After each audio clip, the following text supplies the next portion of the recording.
त्रिदलं त्रिगुणाकारं त्रिनेत्रं च त्रियायुधं त्रिजन्म पापसंहारम् एकबिल्वं शिवार्पणम् त्रिशाखैः बिल्वपत्रैश्च अच्छिद्रैः कोमलैः शुभैः तव पूजां करिष्यामि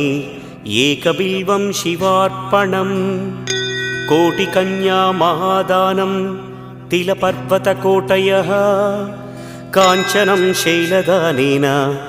एकबिल्वं शिवार्पणम् काशीक्षेत्रनिवासं च कालभैरवदर्शनं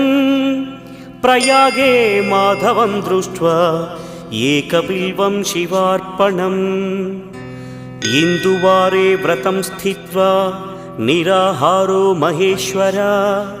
नक्तं हौष्यामि देवेश एकबिल्वम्